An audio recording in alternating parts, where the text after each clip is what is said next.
Fully submerged in the ice-cold water, under a thick layer of ice. But still conscious, the skier's body temperature dropped to a record low of below 14 degrees Celsius. The woman had no chance of survival, when suddenly, her pulse got going again. In this video, I'll share 8 incredible survival stories that are hard to believe. Viewer discretion is advised. A British parachuting instructor, Michael Holmes, was preparing for his third jump in a day. He double-checked his gear and had his colleagues recheck it for him. Michael had around 7,000 successful jumps under his belt. On that day, in 2006, the instructor was supposed to film a tandem flight over the New Zealand town of Taupo. When the plane reached an altitude of 4,600 meters, the skydivers jumped. Michael circled the tandem couple to take the best photos and then opened his parachute. However, instead of a steady descent, the man got caught up in a violent swirl. His main parachute got tangled and wouldn't open. So, the man detached it to open the extra one. Its canopy wouldn't detach for some reason though, and Holmes continued falling. He wanted to cut off the suspension lines with a knife, but was unable to raise his arms due to the speed of the fall. Michael barely managed to look at his altimeter and realized he was done for.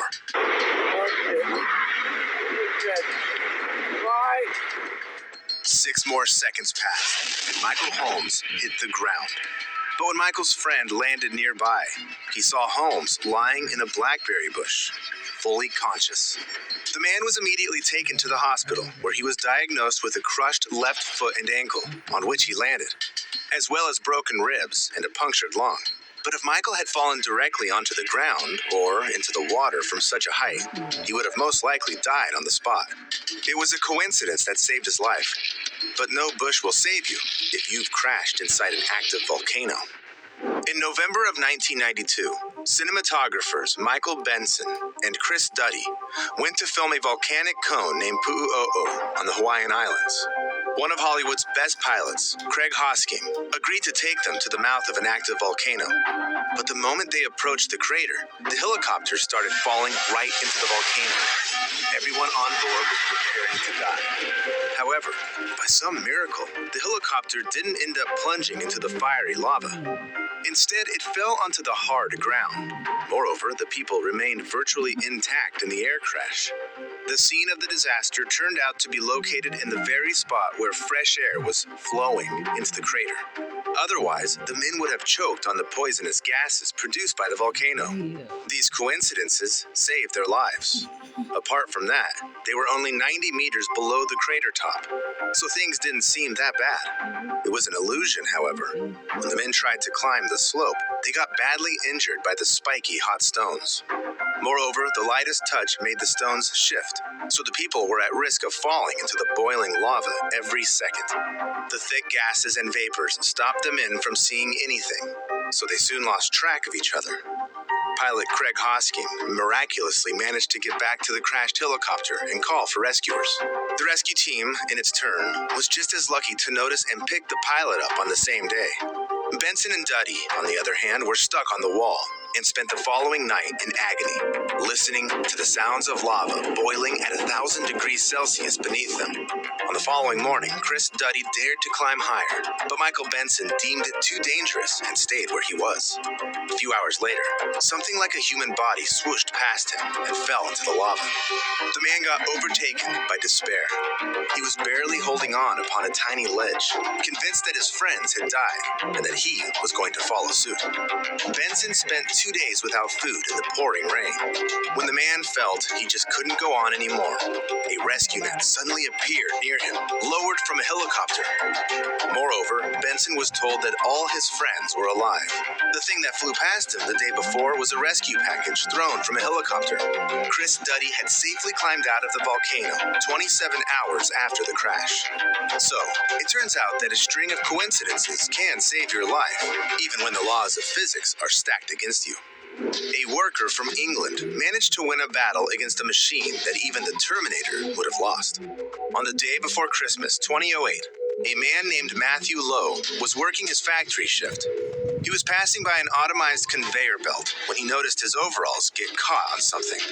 Then, a horrible thing happened. Lowe fell onto the conveyor belt, which started pulling him toward a 13-centimeter opening in a structure. In just a few seconds, the man's entire body disappeared into the narrow tunnel. Only his head remained outside on the other side of the machine. The only thing Matthew had the time to do was to hear the cracking of his bones and think this was the end for him. The machine spewed Lowe's broken body out on the other side, but the man remained conscious. Then, the horrific pain kicked in, and Matthew started screaming. When the other workers ran into the room, they froze with terror. Lowe's back was broken in two places. His pelvis, ribs, and both hips were almost completely crushed, and the abdomen, with the internal organs, was torn. Matthew was immediately taken to the hospital, and his partner was advised to prepare for the worst. However, despite all the doctors' predictions, Lowe fought for his life, spending a month at the hospital and going through 6 surgeries. The surgeons literally stitched the man's body back together, and in just 18 months, Matthew could return to work, although he was transferred to a different position. The only things reminding him of the catastrophe were the weakness in his right arm and occasional panic attacks. Lowe's story fully deserves to be recreated in a sci-fi movie. Regarding a case that happened to Stephen McCormick, it already happened on screen. On May 21st, 2011, in the town of Opatiki, New Zealand, Mr. McCormick, an experienced driver, was tinkering with his truck. He was right between the car's bumper and a trailer when he slipped and fell. But instead of regular pain, he felt his body blow up like a balloon, getting twice as big. The man's colleagues and his grown-up son came running when they heard his screams. As it turned out, McCormick had fallen onto a brass valve that supplied compressed air to the car's brakes. It punctured the man's buttock, and the pressurized gas entered his body. McCormick's colleagues managed to cut off the air supply and laid the man on the ground. However, as it turned out, the only 2 emergency cars were busy, and Stephen had to spend an entire hour waiting for the medics. When the man got to the hospital, it became clear that the air had separated the fat tissue from the muscles and filled the entire space in the abdomen, the chest, around the lungs and the heart, and even behind Stephen's eyelids. The doctors had to push a hose between the ribs right to the lungs so that the man would be able to breathe. The air in his body had to go out the natural way, which took 3 days. After this, McCormick was discharged from the hospital completely healthy, and the only reminder of the incident was a puncture in his buttock.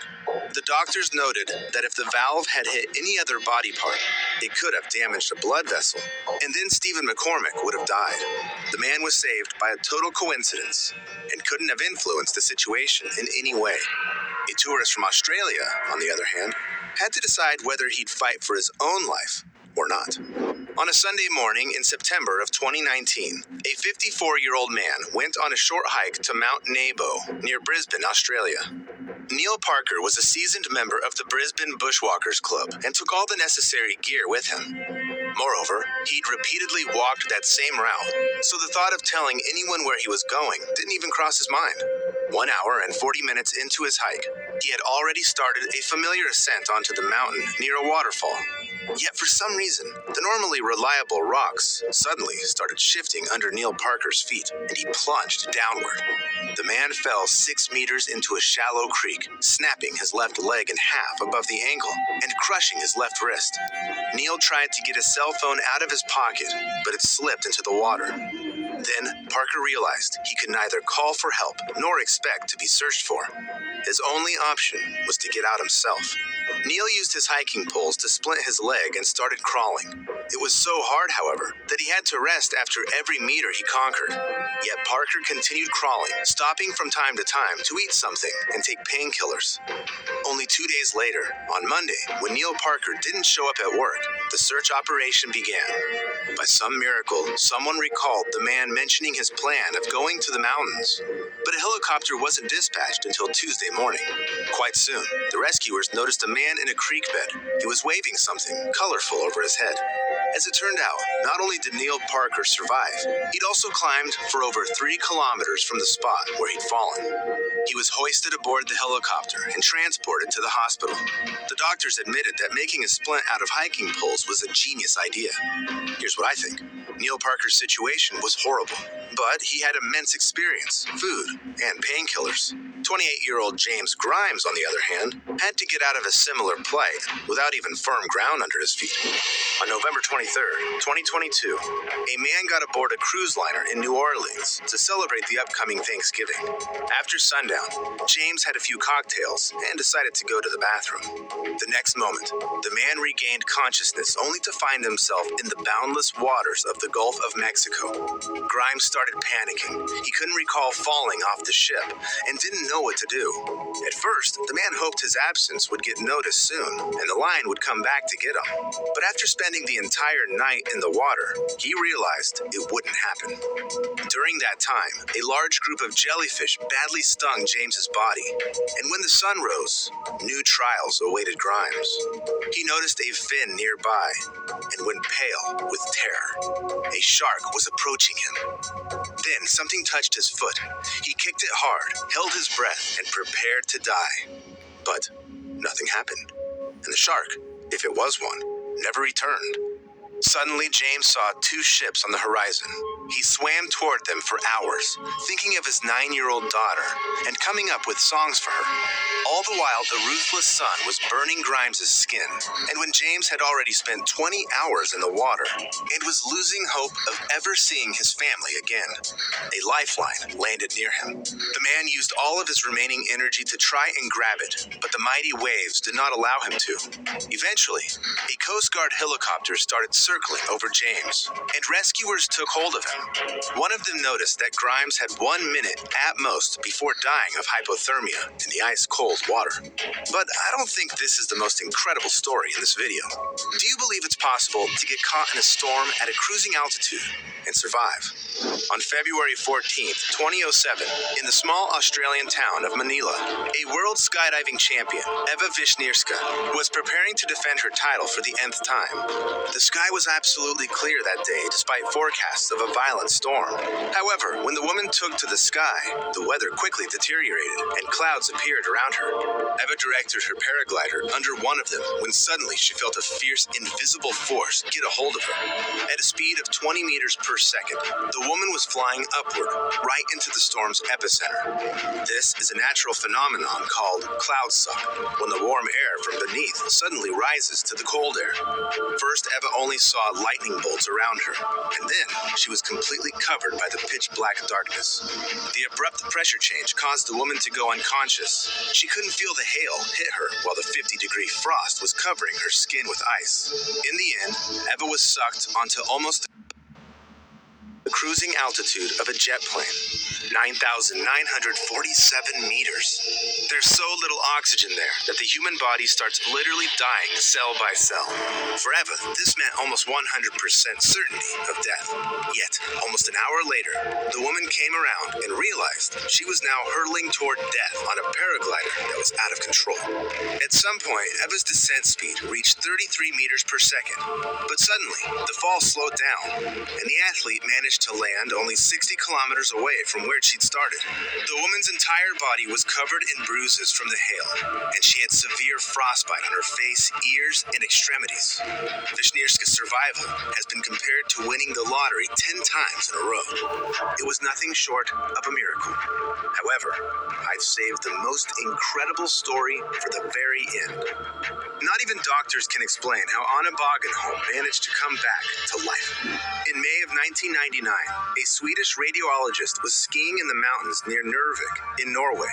She was an experienced skier, had been on those slopes multiple times before, and was accompanied by her 2 colleagues. Yet none of this spared her from a tragic coincidence. On that day, Anna lost control of her skis and fell. The woman landed on her back in a frozen stream, broke 20 centimeters of ice with her head, and her entire body sank into the water. Only Bogenholm's feet and skis remained above the surface. Anna's colleagues immediately rushed to help her, but failed to get the woman out of her ice trap, so they called the rescuers. Panicked, Bogenholm was thrashing against the ice when suddenly she managed to find an air pocket nearby and start breathing again. She spent 40 minutes like that, fully conscious and awaiting rescue. However, she never managed to see it. She passed out, and her colleagues were unable to tell whether Anna was still alive. Yet the rescuers took another 40 minutes to get the woman out of the water. So, she had no chance of survival. When Bagenholm was brought to the hospital, her body temperature had hit a new record low in the history of medicine, 13.7 degrees Celsius. A few hours the doctors spent trying to resuscitate the woman yielded no results. However, in the cold country of Norway, medical practitioners have a rule: to warm the patient up before declaring their death. So, a team of over 100 specialists worked in shifts for 9 hours, trying to bring Anna's body temperature back to normal. When suddenly, her pulse reappeared. This seemed absolutely impossible, but the doctors weren't too quick to be optimistic.